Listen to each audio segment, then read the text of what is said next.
저는 김한솔입니다. 김정일의 손자이자 김정남의 아들이죠.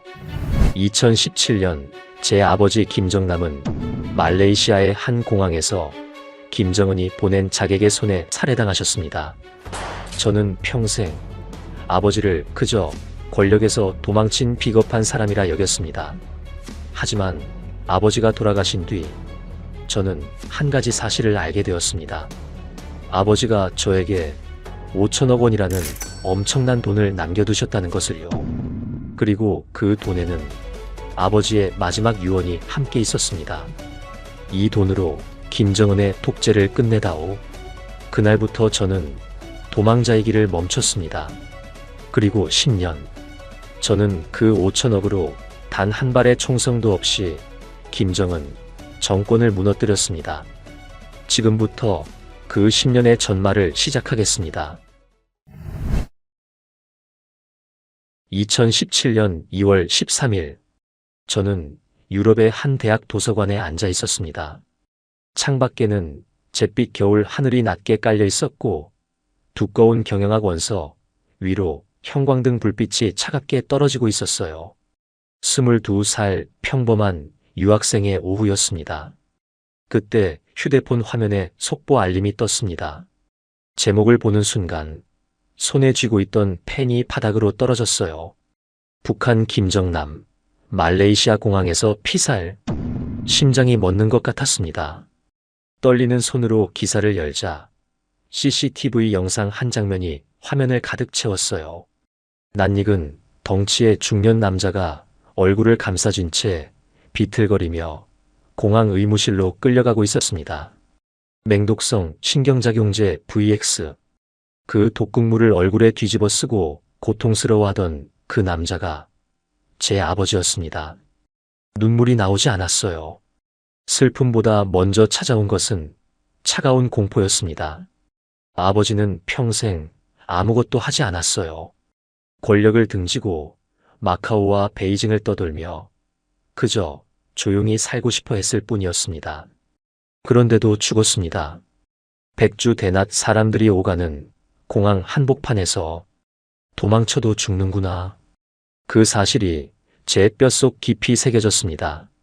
아버지가 저렇게 죽었다면 다음 차례는 뻔했어요.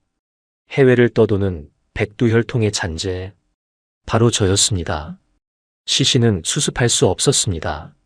장례도 추모도 사치였어요.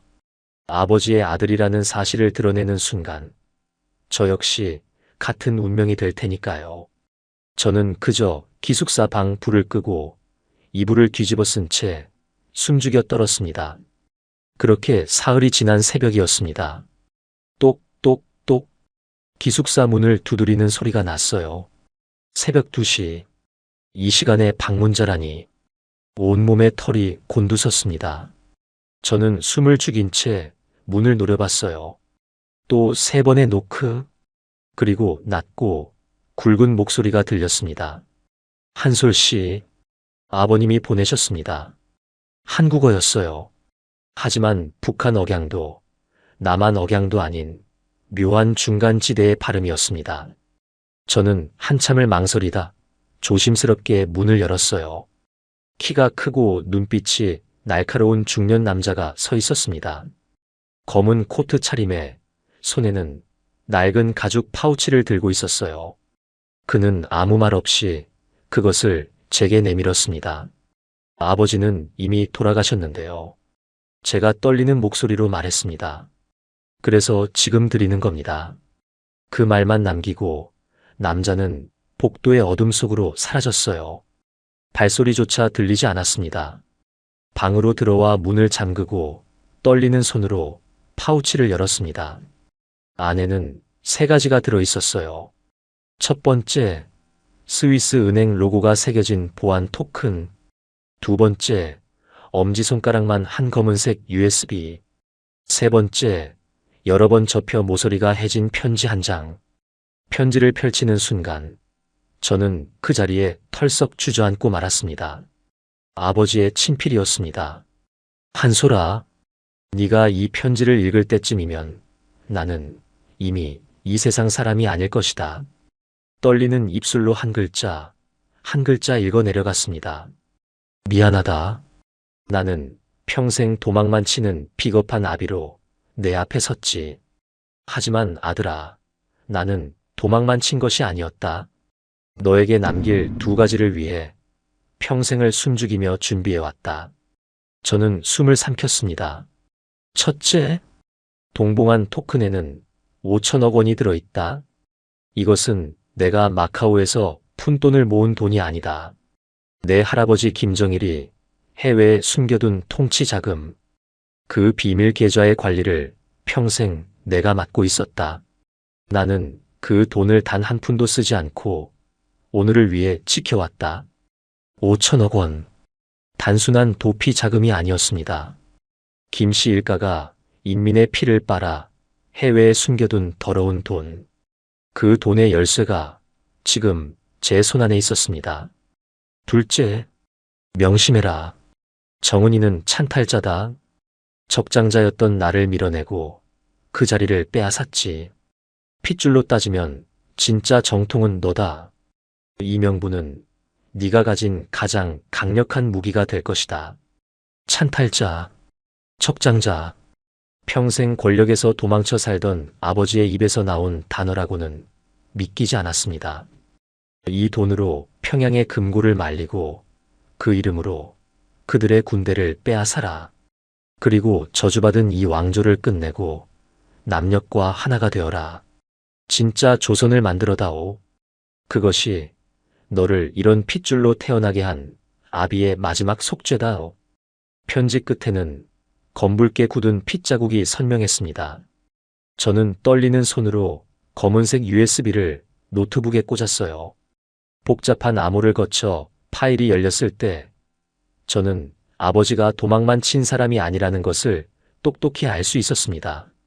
화면을 가득 채운 것은 북한 외화벌이 루트의 상세 지도였습니다.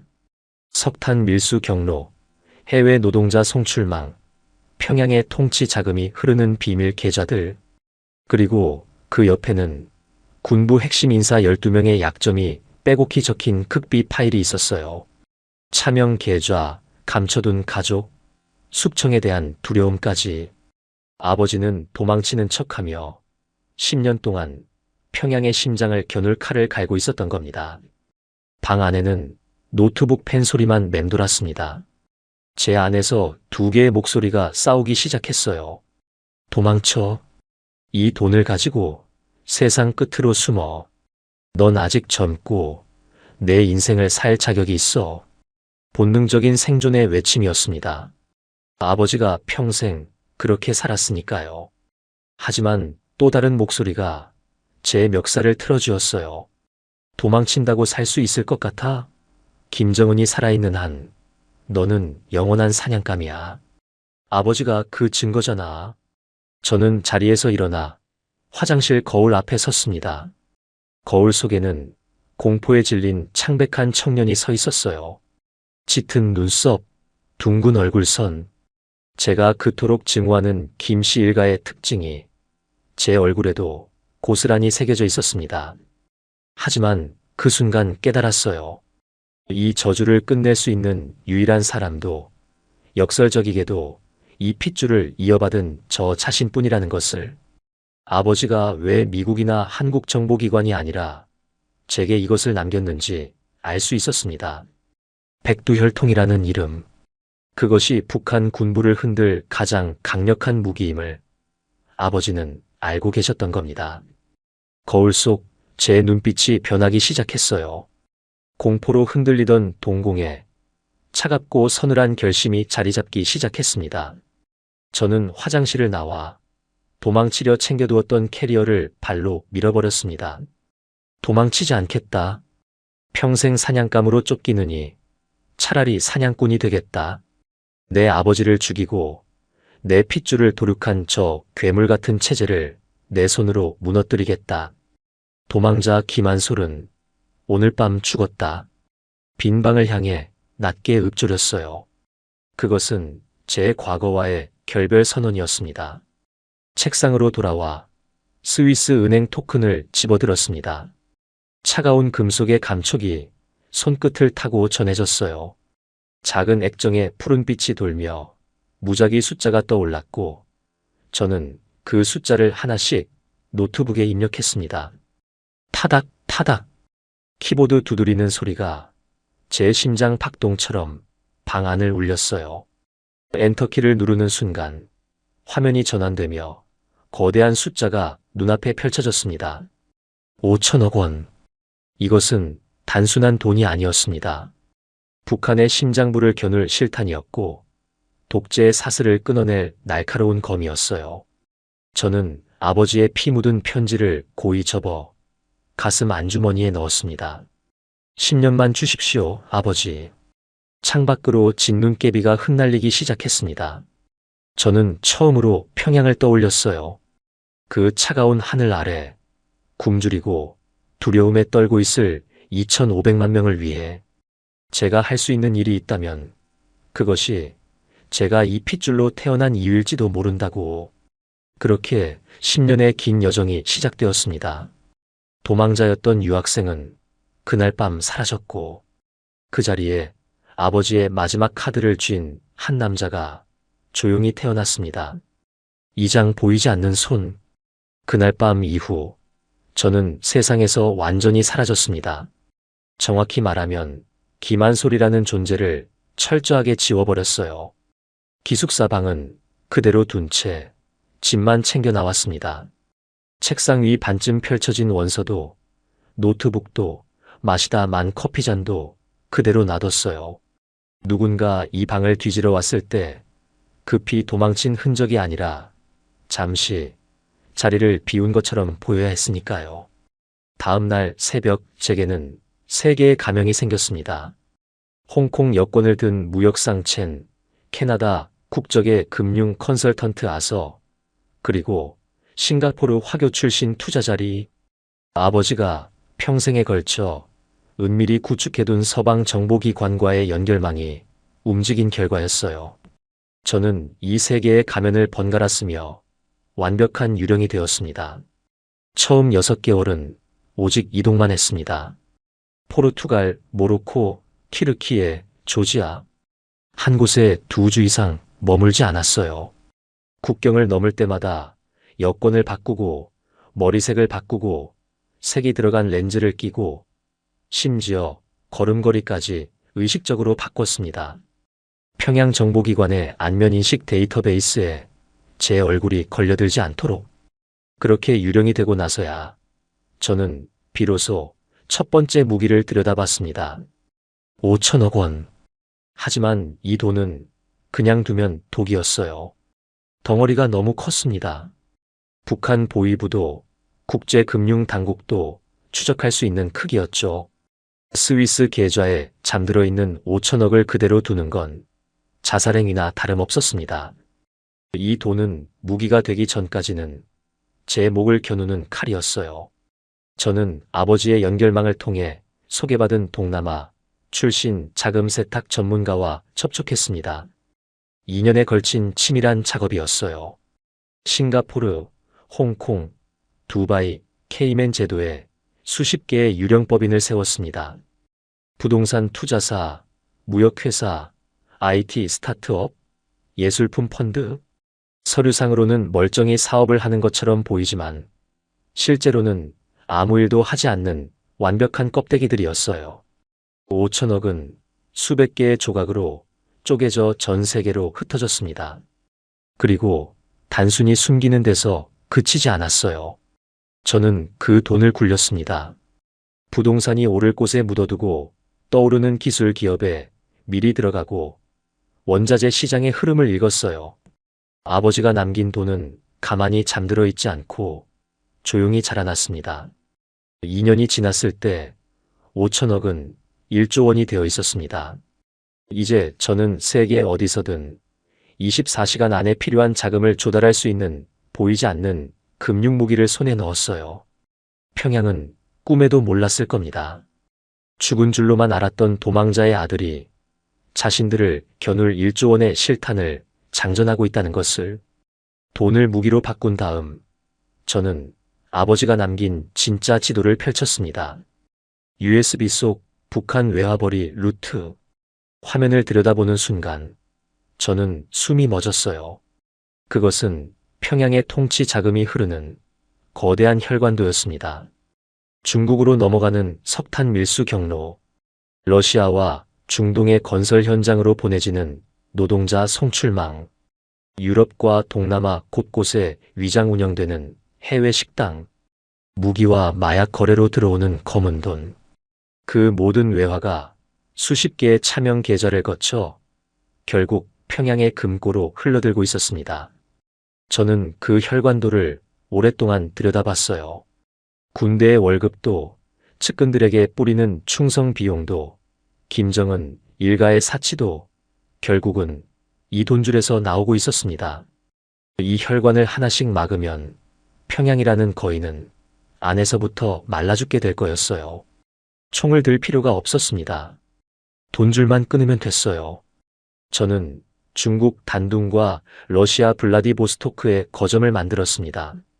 북한과 국경을 맞댄 두 도시는 탈북자와 밀수꾼, 정보 브로커들이 모여드는 혼탁한 물이었어요. 저는 그 물속으로 조용히 손을 뻗었습니다.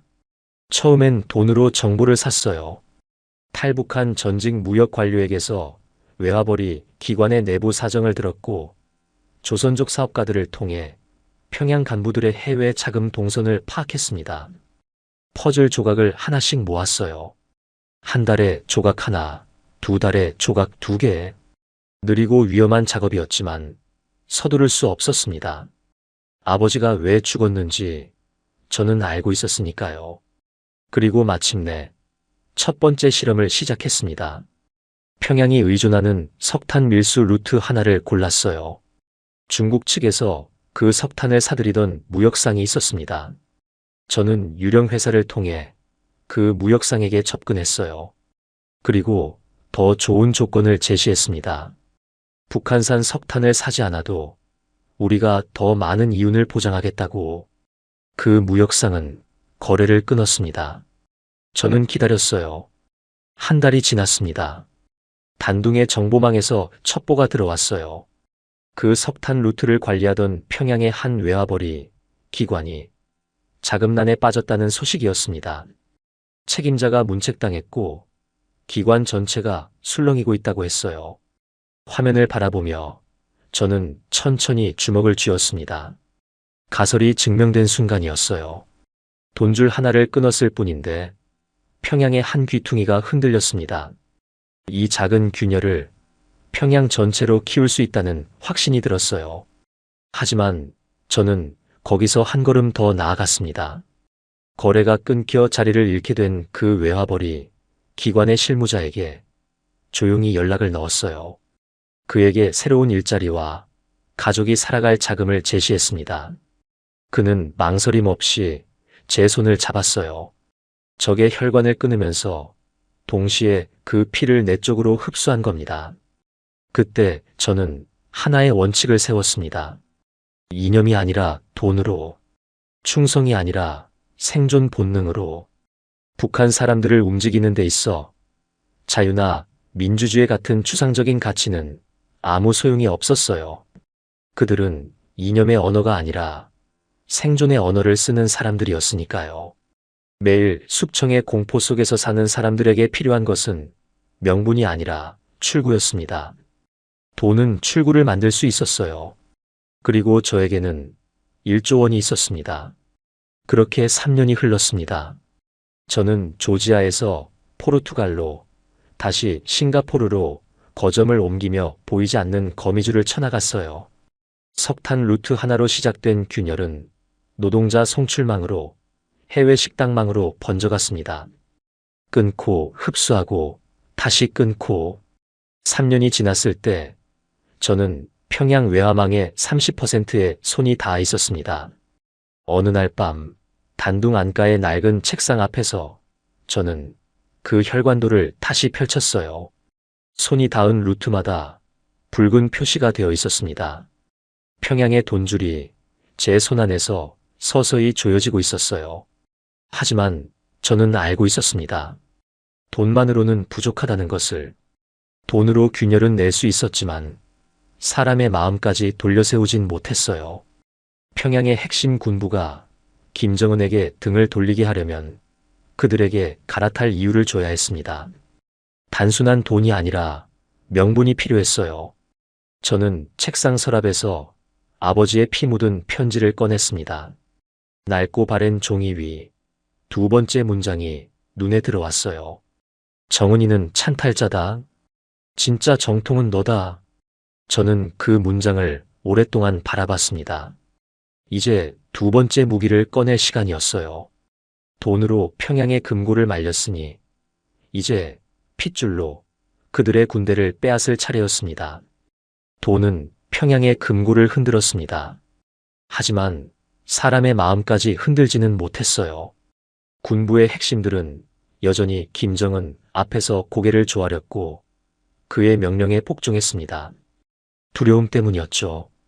돈으로 균열을 낼 수는 있었지만 그 균열을 배신으로 바꾸려면 또 다른 무기가 필요했습니다. 저는 아버지의 두 번째 유산을 꺼냈어요. 정은이는 찬탈자다. 진짜 정통은 너다. 이 한 줄이 제 두 번째 무기였습니다. 생각해보면 묘한 일이었어요. 제가 그토록 증오하는 백두혈통이라는 핏줄, 평생 저를 사냥감으로 만든 그 저주받은 이름이 이제는 평양을 무너뜨릴 가장 강력한 칼이 되는 거였으니까요. 저는 먼저 보이지 않는 소문을 심기 시작했습니다. 단둥과 블라디보스토크의 정보망을 통해 평양 엘리트 사회에 은밀히 흘려보냈어요. 죽은 줄로만 알았던 김정남의 아들이 살아있다. 정통 핏줄이 어딘가에서 때를 기다리고 있다. 김정은은 적장자를 밀어낸 찬탈자에 불과하다. 처음엔 그저 떠도는 풍문이었어요. 하지만 숙청의 공포 속에서 사는 사람들에게 그 소문은 묘한 균열을 만들기 시작했습니다. 만약 저 위가 흔들린다면 나는 어느 줄에 서야 하는가. 그 작은 의심 하나가 제가 노린 씨앗이었어요. 그리고 저는 첫 번째 타겟을 정했습니다. 호위사령부 부사령관 최영철. 김정은의 생명을 지키는 방패막이 중 한 명이자 평양 내 병력 이동을 통제하는 핵심 실세였어요. 동시에 최근 측근들이 줄줄이 숙청되면서 자신의 차례를 두려워하고 있는 인물이기도 했습니다. 돈도 통하고 명분도 먹힐 사람. 첫 단추로 완벽했어요. 저는 아버지의 연결망을 동원해 완벽한 함정을 만들었습니다. 그가 중국 무기상을 만나러 가는 줄 알게 했어요. 베이징의 11월은 차갑고 메마른 바람이 불었습니다. 왕푸징대로 뒤편 골목의 고급 스촨 요리 식당, 그 3층 VIP룸에서 저는 찻잔을 돌리며 그를 기다렸어요. 10년을 준비한 첫 번째 실전이 시작되는 순간이었습니다. 문이 조심스럽게 열렸어요. 들어온 남자는 50대 후반, 회색 인민복 차림이었지만 어깨의 각도와 걸음걸이에서 최고위급 장성의 흔적이 역력했습니다. 그가 제 얼굴을 본 순간 동공이 지진이라도 난 것처럼 흔들리기 시작했어요. 당신은 설마. 수없이 가까이서 로열 패밀리를 봐온 그가 제 얼굴에 새겨진 백두혈통의 특징을 알아보지 못할 리 없었습니다. 그는 본능적으로 뒷걸음질 치며 재킷 안쪽으로 손을 가져갔어요. 총을 꺼내면 마카오에 있는 당신 둘째 아들의 안전은 보장할 수 없습니다. 제가 차분하고 낮은 목소리로 말했습니다. 안주머니로 향하던 그의 손이 허공에서 멈췄어요. 철저히 숨겨온 가족의 행방을 제가 알고 있다는 사실에 그는 완전히 압도당했습니다. 앉으십시오. 최 부사령관. 저는 거래를 하러 왔으니까요. 그는 거친 숨을 몰아쉬며 맞은편 의자에 털썩 주저앉았어요. 이마에는 벌써 식은 땀이 맺혀 있었습니다. 저는 테이블 위로 서류 봉투를 밀어주었어요. 열어보십시오. 떨리는 손으로 봉투를 연 그의 얼굴에서 순식간에 핏기가 가셨습니다. 조선노동당 조직지도부 극비문서, 숙청 대상자 명단이라는 제목 아래 세 번째 줄에 그의 이름이 붉은 글씨로 선명하게 적혀 있었어요. 이건 모략이다. 나는 원수님께 목숨 바쳐 충성했어. 충성을 안 해서 사람들이 죽었습니까? 제 차가운 반문에 그는 입술을 파르르 떨었습니다. 그는 알고 있었어요. 평양에서 충성심은 아무런 방패가 되지 못한다는 것을. 김정은의 변덕 하나면 어제의 충신이 오늘의 시체가 되는 지옥. 그것이 그가 매일 밤 식은땀을 흘리며 견뎌온 현실이었으니까요. 당신은 이미 죽은 목숨입니다. 평양으로 돌아가는 순간 공항에서 보위부의 검은 승합차가 기다리고 있을 겁니다. 그가 두 손으로 얼굴을 감쌌어요. 바로 지금이었습니다. 절망이 극에 달했을 때 출구를 보여줘야 할 순간 저는 노트북을 열었습니다. 하지만 제가 당신을 살릴 수 있습니다. 스위스 은행 VIP 접속 화면이 떠올랐어요. 부사령관 동지의 스위스 차명 계좌. 끝자리가 7401 맞습니까? 그가 귀신을 본 듯한 표정으로 고개를 들었습니다. 엔터키를 누르는 순간 화면의 숫자가 바뀌었어요. 그의 계좌로 정확히 500만 달러가 실시간으로 입금되는 장면이었습니다. 선수금입니다. 거사가 끝나면 1000만 달러를 더 드리겠습니다. 그리고 통일된 대한민국에서 당신과 가족의 완벽한 신분 보장과 면책 특권을 약속합니다. 돈이었어요. 출구였습니다. 하지만 저는 거기서 멈추지 않았습니다. 마지막 한 장의 카드, 명분을 꺼냈어요. 그리고 한 가지 더. 당신이 지금 손을 잡는 사람은 일개 반역자가 아닙니다. 저는 천천히 몸을 앞으로 기울였습니다. 백두혈통의 적장자입니다. 김정은은 제 아버지의 자리를 빼앗은 찬탈자일 뿐이에요. 당신은 배신을 하는 게 아닙니다. 진짜 정통으로 돌아오는 겁니다. 그 말에 최영철의 눈빛이 변했어요. 돈만 받았다면 그는 평생 자신을 변절자라 자책했을 겁니다. 하지만 명분이 더해지는 순간 그의 배신은 폭기가 되었어요. 죄책감 없이 등을 돌릴 수 있는 명분. 그것이 돈으로는 살 수 없는 마지막 열쇠였습니다. 당이 당신을 버릴 때 진짜 핏줄이 당신을 거둘 겁니다. 1분여의 끔찍한 침묵이 흘렀어요. 고사총의 공포와 달러의 달콤함과 정통이라는 명분이 그의 머릿속에서 격렬하게 충돌하는 소리가 들리는 듯 했습니다. 마침내 그가 마른 침을 삼키며 입을 열었어요. 내가 무엇을 하면 됩니까? 첫 번째 성벽이 무너지는 순간이었습니다. 돈과 명분, 두 무기가 처음으로 함께 작동한 순간이기도 했어요. 돈은 갈아타면 무엇을 얻는가를 보여줬고 명분은 왜 갈아타야 하는가를 정당화했습니다.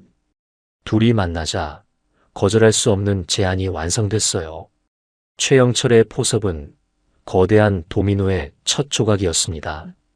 그가 내부 프락치로 전향하자 작전은 무서운 속도로 가속이 붙었어요. 그는 평양 내부 동향을 실시간으로 전달했고 제가 지목한 다른 타겟들에게 은밀히 접근해 의중을 떠보는 역할을 완벽하게 해냈습니다. 그리고 그때부터 저마다 다른 사연을 가진 사람들이 제 편으로 넘어오기 시작했어요. 상하이에서 만난 군수공업부 책임자에게는 돈보다 절실한 것이 있었습니다. 중국 유학 중 발각돼 탄광으로 끌려간 외동아들이었어요. 저는 그 아들을 빼낼 수 있다고 했습니다. 그 한마디에 강경하기로 소문난 57세의 군수 책임자가 눈물을 글썽였어요. 총참모부의 한 작전 장교는 처음부터 저를 의심했습니다. 당신 보위부에서 보낸 거요? 저는 망설임 없이 사진 한 장을 내밀었어요. 탈북해 서울에 정착한 그의 딸이 카페에서 환하게 웃고 있는 사진이었습니다. 아버지도 오실 수 있어요.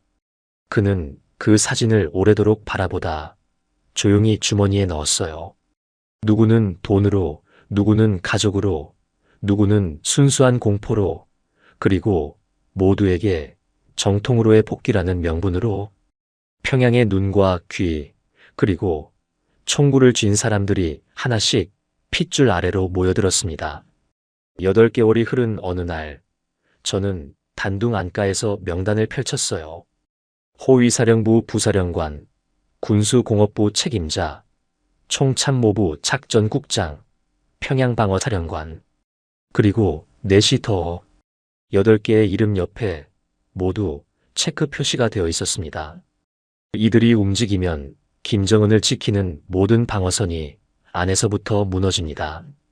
돈으로 금고를 잠갔고 명분으로 사람을 모았어요.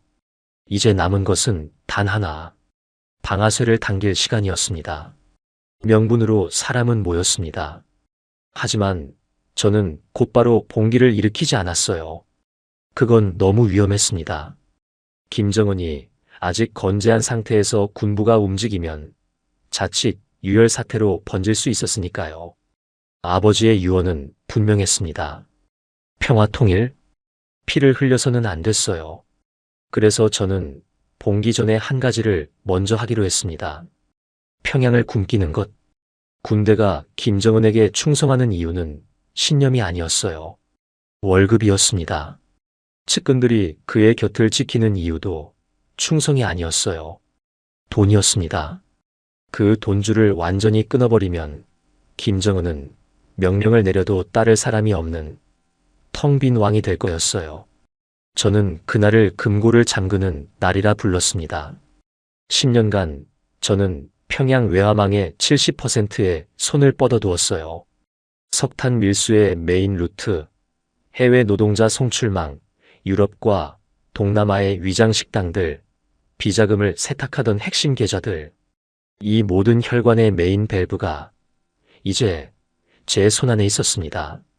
하나씩 끊어온 게 아니라 동시에 잠글 수 있도록 마지막까지 숨죽여 준비해온 거였어요. 날짜를 정했습니다.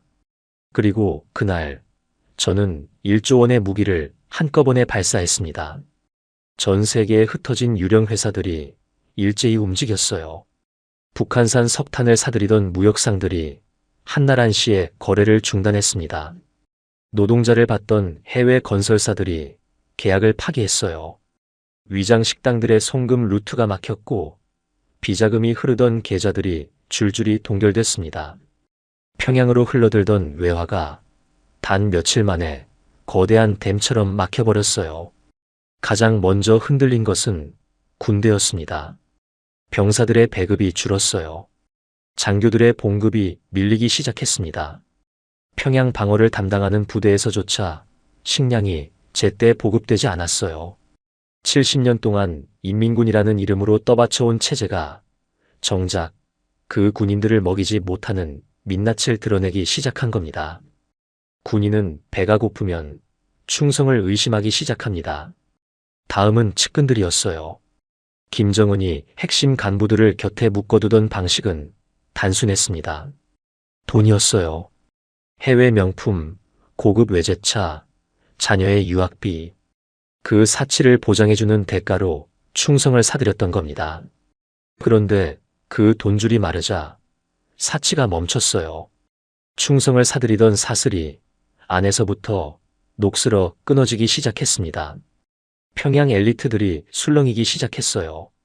이유를 알 수 없는 자금난 속에서 그들은 서로의 눈치를 보기 시작했습니다. 김정은은 당황했습니다. 그는 자금난의 원인을 찾지 못했어요.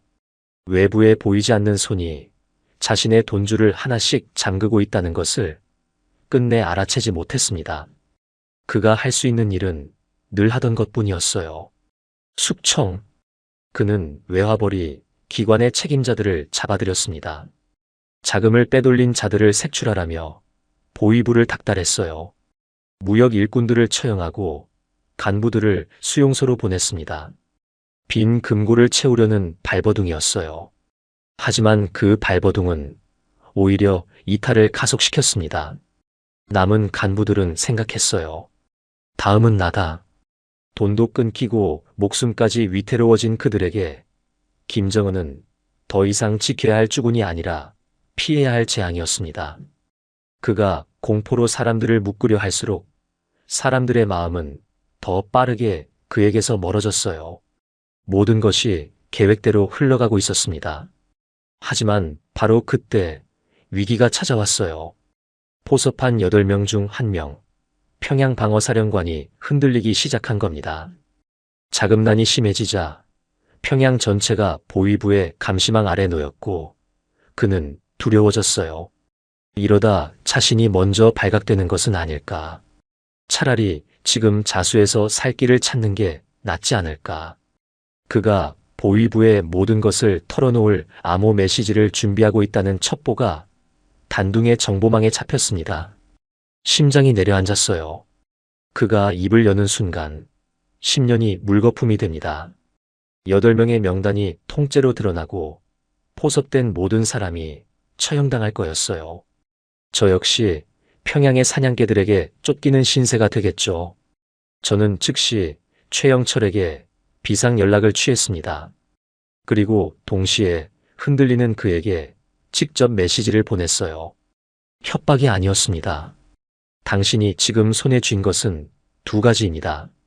하나는 보위부에 가서 받을 의심 어린 사면, 또 하나는 진짜 정통이 약속한 가족의 안전과 새로운 삶. 어느 쪽이 당신을 살린다고 보십니까?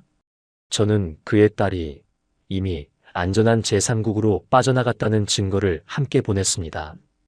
돈으로 흔들린 마음을 다시 명분과 가족으로 붙잡은 거예요. 6시간 후 그의 암호 메시지는 전송되지 않았습니다. 대신 그가 직접 제게 연락해 왔어요. 목소리가 떨리고 있었습니다. 내가 끝까지 가겠소. 대신 약속을 지켜주시오. 심장이 다시 뛰기 시작했어요. 돈이 만든 균열을 명분이 메운 순간이었습니다.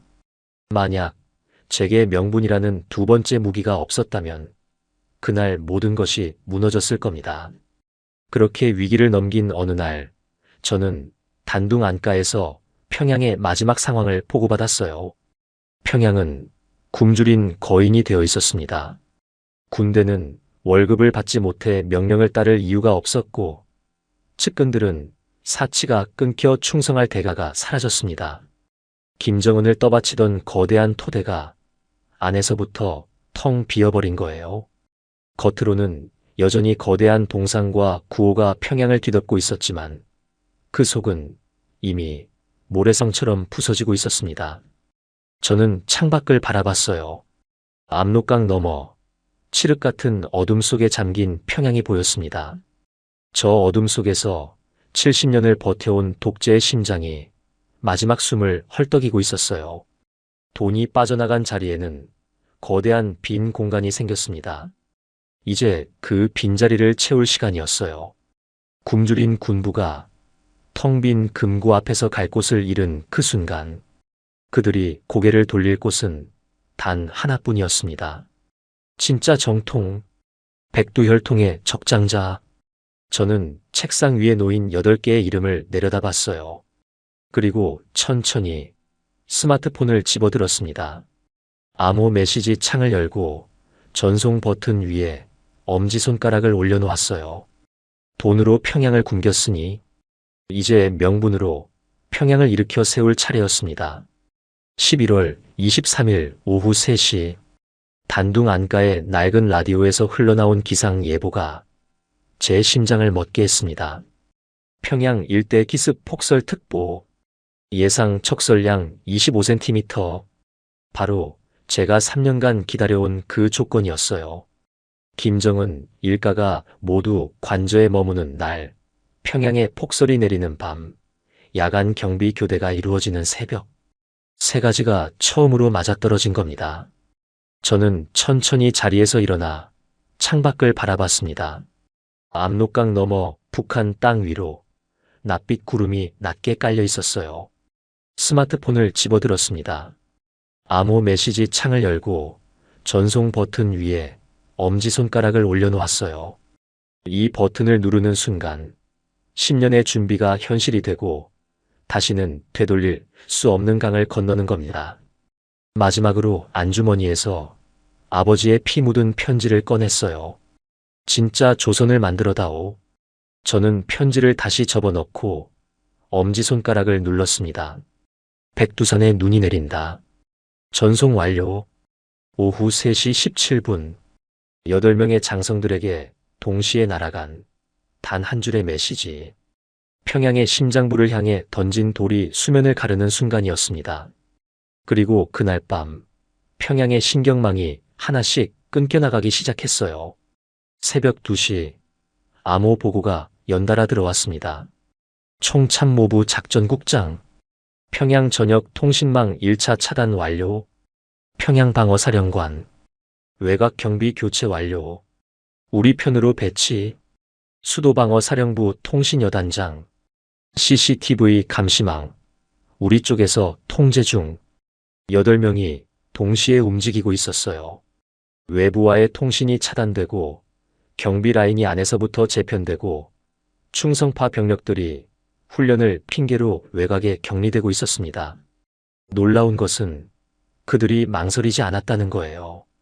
돈으로 시작된 관계였지만 그들을 움직이게 한 마지막 동력은 명분이었습니다. 그들은 스스로를 반역자라 여기지 않았어요. 찬탈자를 끌어내리고 정통을 세우는 사람들이라 믿었습니다. 그 믿음이 그들의 손에서 떨림을 지원했어요. 명분은 사람을 죄책감 없이 움직이게 하는 가장 강력한 연료였습니다. 그리고 그날 저는 10년 만에 직접 북한 땅을 밟았습니다. 최영철이 준비한 루트였어요. 중국산 사과를 가득 실은 화물 트럭. 그 짐칸 바닥의 이중 비밀 공간에 저는 몸을 웅크리고 누웠습니다. 국경 초소의 담당 장교는 이미 2년 전부터 매월 달러를 받아온 사람이었어요. 그는 서류에 도장을 찍고 차단기를 올렸습니다. 통과. 트럭이 압록강을 건넜어요. 유령이 마침내 실체를 드러내는 순간이었습니다. 하지만 평양 외곽 창고에 도착했을 때 위기가 저를 기다리고 있었습니다. 최영철의 얼굴이 굳어 있었어요. 문제가 생겼습니다. 호위 총국 작전과장이 마음을 바꿨습니다. 8명 중 1명이 막판에 배신을 결심한 겁니다. 그는 거사 직전 김정은에게 모든 것을 밀고 하려 하고 있었어요. 이 봉기의 전모, 8명의 명단, 그리고 제가 지금 평양에 들어와 있다는 사실까지. 심장이 내려앉았습니다. 그가 입을 여는 순간 모든 것이 끝나요. 10년의 준비도, 굶주린 평양을 무너뜨릴 마지막 기회도, 그리고 이 땅에 발을 들인 저 역시 살아서 나가지 못할 거였습니다. 그가 지금 어디 있습니까? 관저로 향하고 있습니다. 직접 보고하겠다고. 30분 후면 도착합니다. 30분. 10년이 단 30분 안에 무너질 수도 완성될 수도 있었어요. 저는 머릿속이 새하얘지는 것을 느끼며 필사적으로 생각했습니다. 그를 막을 방법, 그를 멈춰 세울 단 하나의 열쇠. 그리고 떠올렸어요. 그가 가진 약점을, 그가 가장 두려워하는 것을. 저는 최영철에게 지시했습니다. 그 배신자에게 단 한 줄의 메시지를 보내라고. 당신 가족은 이미 우리 손에 있습니다. 당신이 관저 문을 여는 순간 그들은 사라집니다. 하지만 당신이 멈추면 그들은 내일 자유의 땅에서 당신을 기다릴 겁니다. 선택하십시오. 찬탈자와 함께 죽을 것인가, 정통과 함께 살 것인가. 그것은 협박이자 마지막 명분이었습니다. 10분이 흘렀어요. 답이 없었습니다. 15분. 여전히 침묵이었어요. 20분이 지났을 때 최영철의 무전기에 짧은 보고가 들어왔습니다. 작전과장, 관저 진입로에서 차를 돌렸습니다. 자택으로 복귀 중. 저는 그제야 참았던 숨을 토해냈어요. 밀고는 없던 일이 되었습니다. 돈으로도 협박으로도 막을 수 없던 그 마지막 순간을 가족과 명분이 붙잡은 거예요. 그는 결국 정통과 함께 사는 길을 택했습니다. 이제 평양에는 김정은을 지킬 사람이 아무도 남지 않았어요. 새벽 2시 50분, 저는 인민군 대좌 군복으로 갈아입었습니다. 검은 군용 차량 2대가 폭설 속 평양 거리를 소리 없이 달렸어요. 사이렌도 경적도 없었습니다. 그저 눈 덮인 도로를 미끄러지듯 달리는 두 줄기 헤드라이트 뿐이었습니다. 창밖으로 불 꺼진 아파트들, 텅 빈 거리, 김일성 부자의 초상화가 스쳐 지나갔어요. 이 도시의 모든 것이 오늘 밤을 기점으로 영원히 바뀔 참이었습니다. 새벽 3시 정각, 관저 정문, 경비병이 손전등을 들이댔어요. 최영철이 신분증을 내밀자 경비 책임자가 경례를 붙이며 철문을 열었습니다. 그 역시 이미 포섭된 인물이었어요. 1차 방어선은 텅 비어 있었습니다. 충성파 병력들이 야간 혹한기 훈련이라는 명목으로 모두 외곽으로 빠져나간 상태였어요. 눈 쌓인 초소들만이 적막하게 서 있었습니다. 본관 안으로 진입했어요. 대리석 복도를 따라 요원들이 소리 없이 움직였습니다. 마주치는 경비병들은 최영철의 얼굴을 보는 순간 자동으로 길을 내줬어요. 3층 복도 끝, 김정은의 침실구역. 마지막 근접 경호팀 4명이 문을 지키고 있었습니다. 포섭되지 않은 완전 충성파였어요. 최영철이 앞으로 나섰습니다. 원수님께 긴급 보고. 미국 측 선제 타격 징후 포착. 즉각 대피 필요. 경호원들이 무전기를 들었지만 통신은 연결되지 않았어요. 이미 모든 통신망이 끊긴 상태였으니까요. 그들이 혼란스러워하며 서로의 눈빛을 교환하는 사이 요원들이 움직였습니다. 소음기를 장착한 마취총 4발. 거의 동시에 발사됐어요. 경호원들이 소리 없이 쓰러졌습니다. 사망이 아닌 마취였어요. 단 한 방울의 피도 흘리지 않는다는 원칙을 마지막까지 지킨 순간이었습니다. 문을 열었습니다. 김정은은 침대에서 막 잠을 깬 상태였어요. 밖에 소란을 감지했는지 눈을 비비며 일어나던 그는 군복 차림의 낯선 인물들을 보고 반사적으로 협탁 위 비상벨로 손을 뻗었습니다. 아무 반응이 없었어요. 소리 지르셔도 됩니다. 오늘 밤 이 건물에 당신 편은 아무도 없으니까요. 제가 말했습니다. 그가 어둠 속에서 제 얼굴을 확인하는데 3초가 걸렸어요. 그리고 그의 얼굴에서 순식간에 모든 색이 빠져나갔습니다. 너는 한 소리. 제 이름이 그의 입에서 흘러나오는 순간 묘한 감정이 교차했어요. 아버지를 죽인 원수. 제 인생을 송두리째 앗아간 철천지 원수. 하지만 저는 감정을 눌렀습니다. 이것은 개인의 복수가 아니라 2,500만 명을 위한 거사였으니까요. 그때 이어폰으로 다른 팀의 보고가 들어왔습니다. 김여정 생포 완료. 관저 전체 장악 완료. 저항 없습니다. 저는 넋이 나간 김정은을 내려다보며 조용히 입을 열었어요. 당신은 졌습니다. 삼촌. 70년 왕조가 무너지는 소리가 그 고요한 폭설 속에서 들려오고 있었습니다. 지하 벙커의 공기는 무겁고 차가웠습니다. 두꺼운 콘크리트 벽이 외부의 모든 소리를 차단한 완벽한 밀실. 불과 몇 시간 전까지만 해도 김정은 일가를 지키던 최후의 보루였던 이곳이 이제는 그들을 가두는 감옥이 되어 있었어요. 천장의 형광등만이 차갑게 빛나고 있었습니다. 수갑이 채워진 채 의자에 앉은 두 사람의 모습이 그 불빛 아래 적나라하게 드러났어요. 김정은은 구겨진 잠옷 차림으로 의자에 털썩 앉아 있었습니다. 불과 몇 시간 전까지 2,500만 명의 생사여 탈권을 쥐고 있던 사람이었어요. 하지만 지금 그의 모습에는 그 어떤 권위도 위엄도 남아있지 않았습니다. 두 손은 수갑에 묶인 채 무릎 위에 놓여 있었고 눈은 탁자 위 한 점을 멍하니 바라보고 있었어요. 그 옆에 김여정은 달랐습니다. 입술을 꽉 깨문 채 도끼 어린 눈으로 저를 노려보고 있었어요. 저는 천천히 그들 앞으로 걸어갔습니다. 그리고 테이블 위에 한 권의 서류 뭉치를 내려놓았어요. 총도 칼도 아니었습니다. 장부였어요. 10년 동안 제가 평양의 돈줄을 하나씩 끊어온 기록. 석탄 루트, 노동자 송출망, 비자금 계좌. 제가 잠가버린 평양의 모든 혈관이 그 장부 안에 빼곡히 적혀 있었습니다. 이게 무엇인지 아십니까? 제가 조용히 물었어요. 김정은이 흐릿한 눈으로 장부를 바라봤습니다. 지난 10년간 당신의 금고를 말려 죽인 기록입니다. 당신의 군대가 왜 굶주렸는지, 당신의 측근들이 왜 등을 돌렸는지 답이 여기 있습니다. 저는 장부를 그의 앞으로 밀었어요.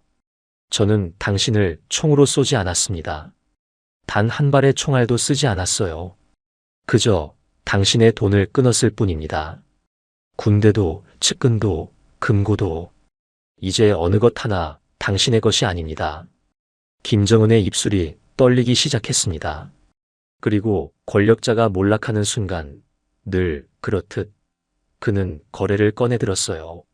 한솔아, 잠깐만. 우리 이야기를 해보자. 예상했던 반응이었습니다. 나는 너를 해치려던 게 아니었어. 정세가 그랬던 거야. 내 아버지도 다 어쩔 수 없는 상황이었어. 지금이라도 늦지 않았다. 함께하면 돼. 권력을 나누자. 네가 원하는 자리는 무엇이든. 협박이 통하지 않으면 회유로, 회유가 통하지 않으면 구걸로. 저는 그 수순을 이미 알고 있었어요. 저는 잠시 침묵하다 천천히 입을 열었습니다. 아버지가 말레이시아 공항에서 독극물로 죽어가던 날, 제 목소리는 낮고 차가웠어요. 그 CCTV 영상을 저는 수십 번도 더 봤습니다. 얼굴을 감싸쥐고 비틀거리며 쓰러지는 아버지를. 그 영상을 볼 때마다 생각했어요. 이 사람은 아무것도 하지 않았는데 그저 멀리 도망쳐서 조용히 살고 싶었을 뿐인데. 김정은의 눈이 흔들렸습니다. 하지만 저는 복수하러 온 것이 아닙니다. 복수였다면 10년을 기다리지 않았을 거예요. 저는 그를 똑바로 바라봤어요. 당신은 찬탈자였습니다. 적장자였던 제 아버지를 밀어내고 그 자리를 차지했죠. 그래서 저는 진짜 정통이라는 명분으로 싸웠습니다. 하지만 이제 그 명분도 여기서 끝낼 겁니다. 저는 당신과 권력을 나누지도 그 자리를 차지하지도 않을 거예요. 제가 끝내려는 것은 이 저주받은 체제 그 자체니까요. 그 순간 김여정이 폭발했습니다. 닥쳐. 감히 백두혈통에게. 내 놈이 뭔데 우리를 심판해. 내 핏줄도 똑같은 백두혈통이잖아. 날카로운 외침이 벙커 벽에 부딪혀 메아리 쳤어요. 저는 천천히 고개를 돌려 그녀를 바라봤습니다. 맞습니다. 저도 같은 핏줄이에요. 제가 담담하게 대답했습니다. 바로 그래서 제가 이 자리에 있는 겁니다. 이 저주받은 핏줄이 만들어온 모든 죄악을 같은 핏줄인 제가 끊어내야 한다고 생각했으니까요. 작은 할아버지를 고사총으로 찢어 죽이고 제 아버지를 타국 공항에서 독살하고 2,500만 인민을 굶겨 죽인 그 핏줄을요. 그녀는 핏발선 눈으로 저를 노려봤지만 더는 반박하지 못하고 입술만 깨물었어요. 그때 벙커 구석에서 작게 훌쩍이는 소리가 들렸습니다. 16살 김정은의 어린 딸이었어요. 수갑을 찬 채 공포에 질려 눈물범벅이 된 얼굴을 무릎에 파묻고 떨고 있었습니다. 그 떨리는 어깨를 보는 순간 제 심장 한 구석이 쿵 하고 내려앉았어요. 과거의 제 모습이 겹쳐 보였기 때문입니다. 마카오의 아파트에서, 유럽의 기숙사에서 언제 암살당할지 모른다는 공포의 이불을 뒤집어 쓰고 떨던 어린 저의 모습이 그 아이에게 투영되었어요. 저는 천천히 그 아이에게 다가가 눈높이에 맞춰 한쪽 무릎을 꿇었습니다. 무서워하지 마라. 제 부드러운 목소리에 아이가 조심스럽게 고개를 들었어요. 저는 손을 뻗어 아이의 얼굴에 묻은 눈물을 닦아주었습니다. 너는 내 아버지가 지은 죄와 아무 상관이 없어. 내 몸에 흐르는 피가 너의 죄가 될 수는 없단다. 이제 너는 공주로 살지도 않겠지만 죄인으로 살지도 않을 거야. 그저 평범한 아이로 네가 꿈꾸는 삶을 살게 될 거다. 아이의 눈에서 참았던 눈물이 왈칵 쏟아졌어요. 권력을 잃은 슬픔이 아니라 죽지 않아도 된다는 안도감이 터져나온 울음이었습니다. 그 순간 제 안에서 끓어오르던 10년의 복수심이 봄눈 녹듯 사라지는 것을 느꼈어요. 복수는 또 다른 피를 부를 뿐입니다. 제가 진정으로 원했던 것은 이 비극의 고리를 영원히 끊어내는 것이었으니까요. 저는 자리에서 일어나 벙커 중앙의 탁자로 다가갔습니다. 그곳에는 북한의 모든 핵무기 발사 코드가 담긴 가방이 놓여 있었어요. 저는 그것을 집어들어 최영철에게 넘겼습니다. 가장 위험한 이빨을 뽑았습니다. 그리고 다시 김정은과 김여정을 내려다봤어요. 당신들을 고사총으로 쏘거나 독극물로 암살하지는 않겠습니다. 당신들이 수많은 인민에게 했던 그 짐승 같은 짓을 저는 똑같이 반복하지 않을 거예요. 저는 천천히 말을 이었습니다. 당신들은 국제법정에 서게 될 겁니다. 전 세계가 지켜보는 앞에서, 그리고 당신들이 굶기고 고문했던 2,500만 인민이 지켜보는 앞에서 법의 심판을 받게 될 거예요. 그것이 문명국가의 방식이고 당신들이 그토록 두려워했던 자유민주주의의 방식입니다. 김정은은 더 이상 아무 말도 하지 못한 채 체념한 듯 고개를 숙였습니다. 요원들이 다가와 세 사람을 일으켜 세웠어요. 그들의 뒷모습이 벙커의 두꺼운 철문 너머로 사라지는 것을 지켜보며 저는 깊게 숨을 들이쉬었습니다. 벙커 한가운데 평양의 다른 지휘부와 연결되는 직통 전화기가 눈에 들어왔어요. 하지만 오늘 그 전화기는 완전히 다른 곳으로 연결될 예정이었습니다. 저는 수화기를 들고 국제선 연결을 지시했어요. 몇 번의 교환음을 거쳐 낮고 차분한 목소리가 들려왔습니다. 여기는 대한민국 청와대 상황실입니다. 그 순간 벙커의 공기가 확 바뀌었어요. 70년 동안 서로를 향해 총을 겨눴던 두 세계가 그 좁은 지하실의 전화선을 통해 처음으로 직접 연결된 겁니다. 저는 김한솔입니다. 김정남의 아들이자 방금 김정은 정권을 종식시킨 사람입니다. 전화기 너머에서 숨을 죽인 기척이 느껴졌어요. 이 통화를 공식 기록해 주십시오. 제가 말했습니다. 조선민주주의인민공화국의 기존 정권은 방금부로 붕괴했습니다. 김정은 일가는 안전하게 생포되었고 핵무기 발사 코드와 군 지휘권은 모두 저희가 장악했습니다. 그리고 저는 대한민국 정부에 정식으로 제안합니다. 저는 눈을 감고 한 단어 한 단어를 또렷이 발음했어요. 조건 없는 즉각 통일을. 벙커 안이 적막해졌습니다. 70년 분단의 밤이 그 한마디와 함께 끝을 향해 가고 있었습니다. 새벽 8시 조선중앙방송의 모든 채널이 동시에 켜졌습니다. 평생 수령 찬양 방송만 만들어 온 직원들은 떨리는 손으로 카메라에 빨간 불을 켰어요.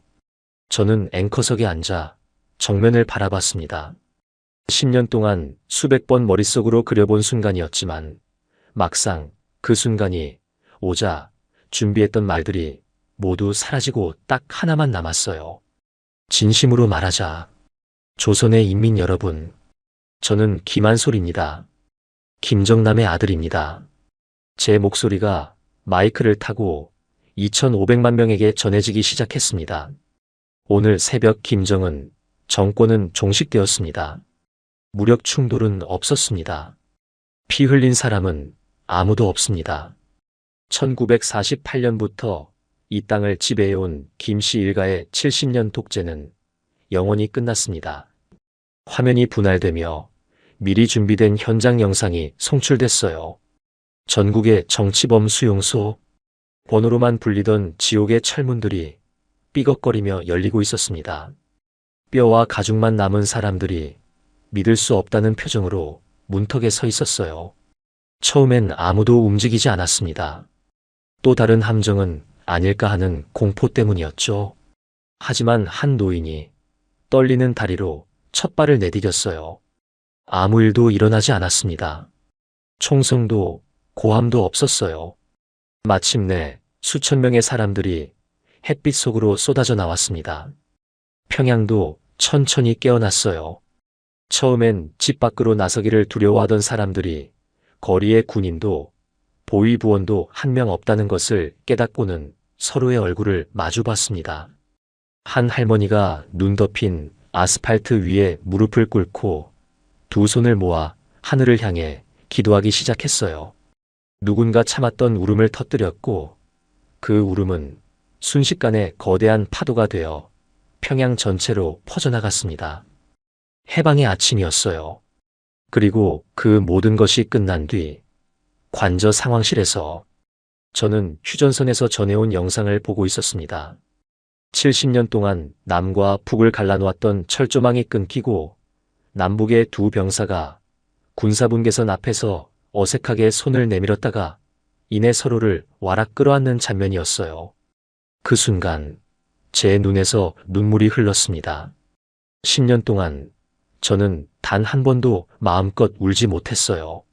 울면 약해질까봐, 눈물이 흐르면 다짐이 흐려질까봐 무서웠거든요. 아버지의 독살 소식을 듣고도 소리내어 울지 못했고 매일 밤 암살자의 발소리를 환청으로 들으며 선잠을 자야 했습니다. 하지만 그날만큼은 참을 수 없었어요. 저는 상황실 바닥에 주저앉아 두 손으로 얼굴을 감쌌습니다. 됐어. 이제 됐어요, 아버지. 그것은 독재자를 무너뜨린 혁명가의 눈물이 아니었어요. 평생을 도망자로 살아야 했던 한 청년이 비로소 자기 자신을 용서하고 과거의 망령으로부터 해방되는 치유의 눈물이었습니다. 통일은 놀라운 속도로 진행됐어요. 그리고 그 과정에서 모두가 저를 왕으로 만들려 했습니다. 서울의 유력 정치인들이 하루가 멀다 하고 찾아왔어요. 무혈 통일의 영웅이자 살아있는 백두혈통의 정통. 그 상징성은 그들에게 너무나 매력적인 카드였죠. 통일정부 수반, 북한 지역 대표, 심지어 차기 대통령 후보까지 온갖 자리가 제 앞에 펼쳐졌습니다. 명분의 정점에서 저는 가장 달콤한 유혹을 받고 있었어요. 하지만 저는 모든 것을 거부했습니다. 제 이름은 김한솔입니다. 제 몸에는 70년 동안 이 땅을 지옥으로 만든 김씨 일가의 피가 흐르고 있어요. 한 정치인에게 제가 한 말이었습니다. 저는 적장자라는 명분으로 싸웠습니다. 하지만 저는 그 명분을 쓰는 마지막 사람이 되겠습니다. 김씨 성을 가진 자가 다시 이 땅에서 권력을 잡는 일은 결단코 없어야 합니다. 저는 권력이라는 독배가 얼마나 무서운지 알고 있었어요. 권력을 쥐는 순간 저 역시 제 할아버지나 삼촌처럼 변하지 않으리라는 보장이 없었으니까요. 제 역할은 괴물이 살던 감옥을 부수는 철거반장까지였습니다. 새 집을 짓는 건 새로운 세대의 몫이었어요. 저는 아버지가 남긴 비자금의 잔액 전부를 기부했습니다. 북한 출신 고아와 영양실조 어린이를 돕는 재단으로 김씨 일가가 인민의 피를 빨아모은 그 돈이 이제는 그 인민의 자식들을 살리는 데 쓰이게 된 거예요. 누군가를 죽이려던 돈이 누군가를 살리는 돈으로 바뀐 순간이었습니다. 몇 달 뒤 저는 서울중앙지법 방청석에 앉아 있었어요. 김정은 일가의 전범 재판이 열리던 날이었습니다. 법정에는 수용소 생존자들이 증언석에 섰어요.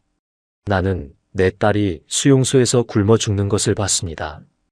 17살이었습니다. 한 할머니의 떨리는 증언이 법정을 적막하게 만들었습니다. 피고인석의 김정은은 고개를 숙이고 있었어요. 더 이상 세상의 신이 아니라 자신이 저지른 죄의 무게 앞에 고개를 들지 못하는 한 명의 인간이었습니다. 저는 아무런 통쾌함도 느끼지 못했어요. 그저 이것이 문명국가가 악을 다루는 방식이라는 것만 느꼈습니다. 법은 복수가 아니라 기록이에요. 죽어간 수백만 명의 이름을 역사에 새기는 과정이었습니다. 재판장을 나오며 저는 한 젊은 여성과 마주쳤어요.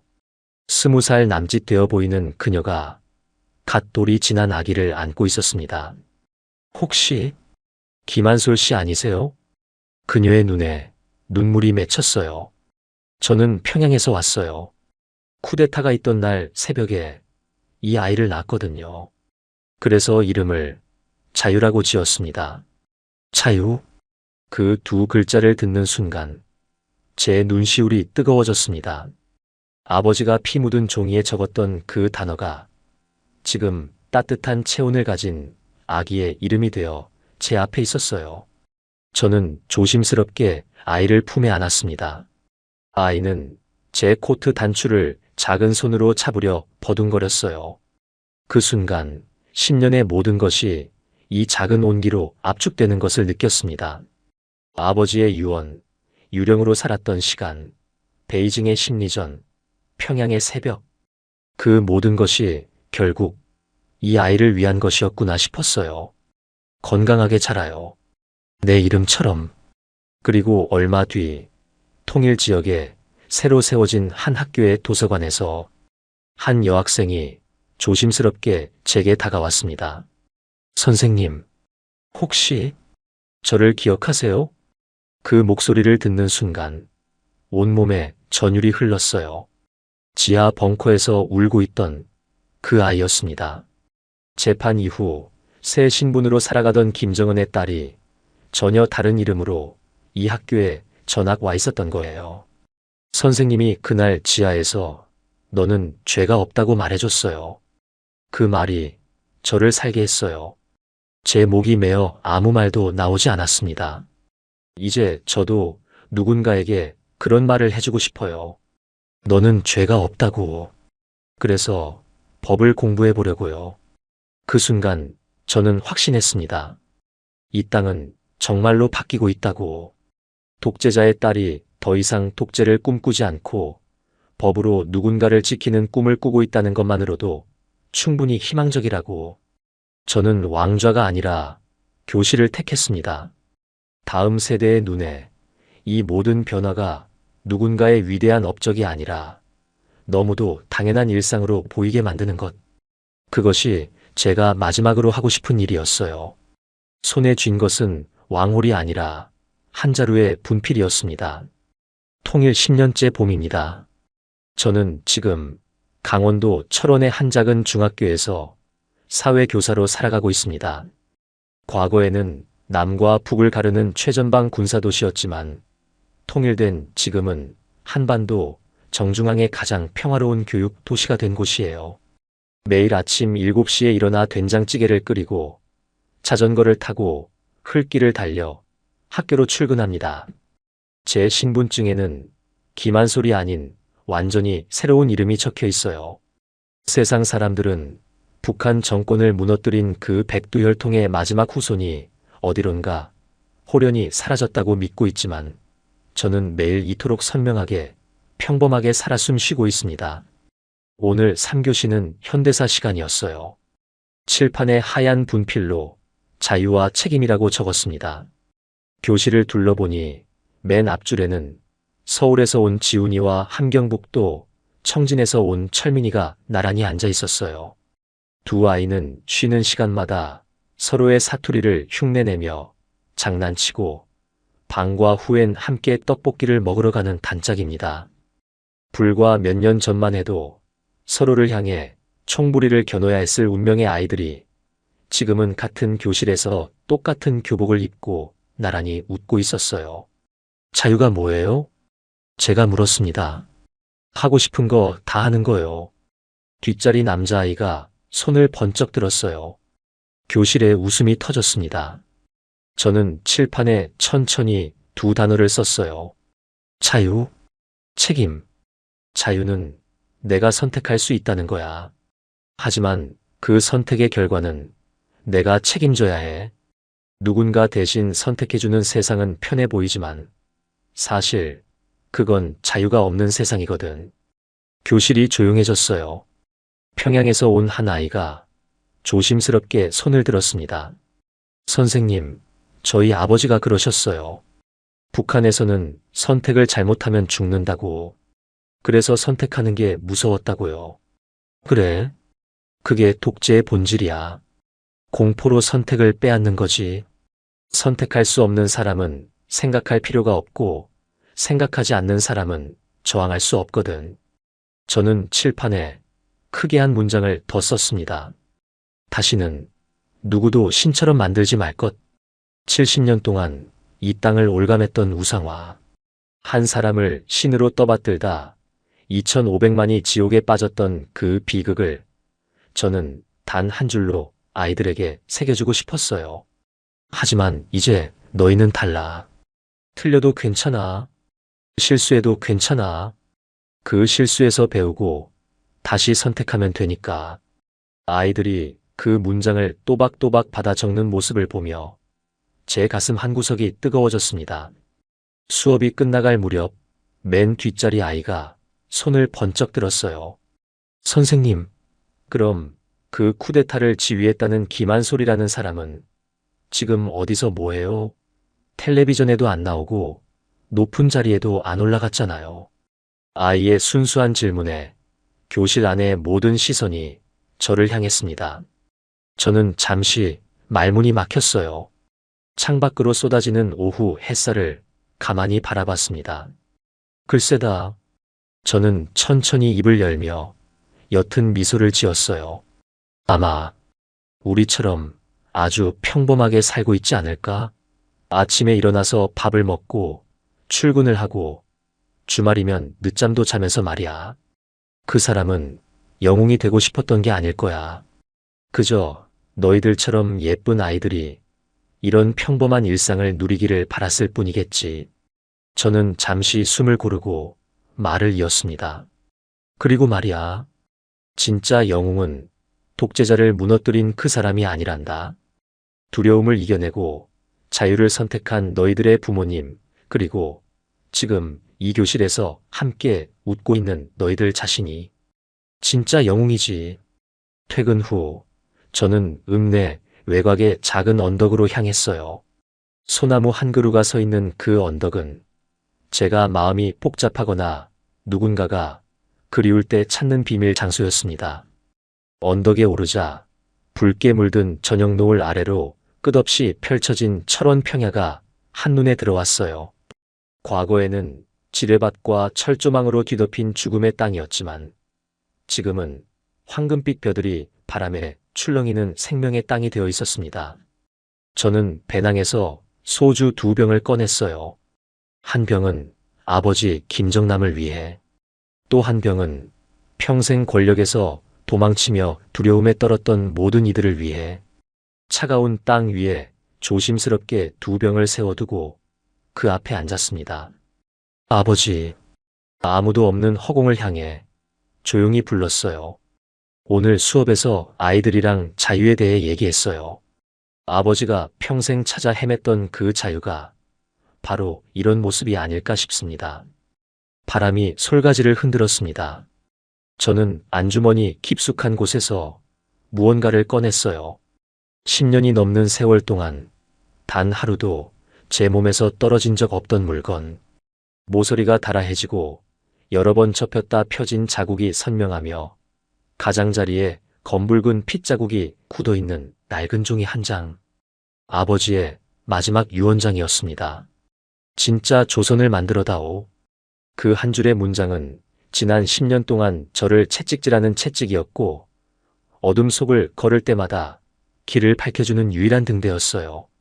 저는 주머니에서 라이터를 꺼냈습니다. 엄지손가락으로 휘를 튕기자 작은 불꽃이 타올랐어요. 떨리는 손으로 그 불꽃을 낡은 편지의 끝자락에 가져다 댔습니다. 종이는 순식간에 불길을 머금고 타들어가기 시작했어요.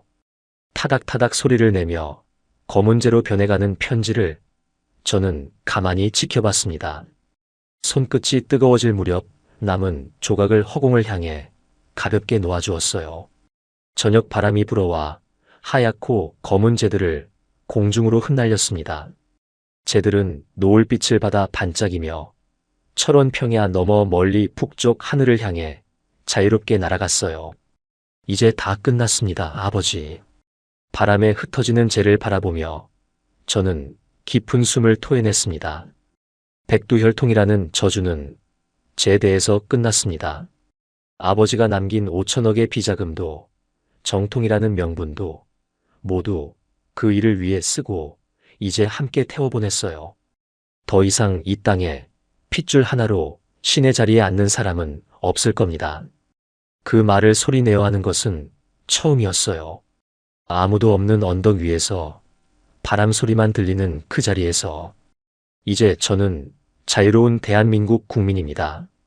그 말이 입술을 떠나는 순간 몸이 가벼워지는 것을 느꼈습니다.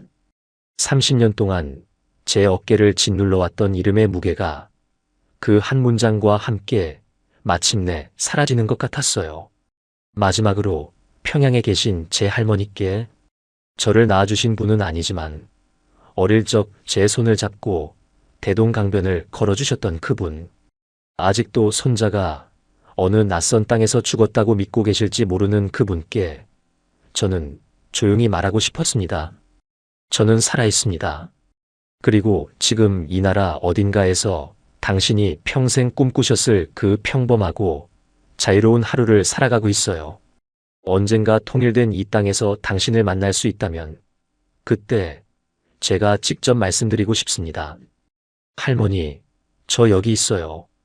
해가 완전히 저물고 철원 평야 위로 별이 하나둘 떠오르기 시작했습니다.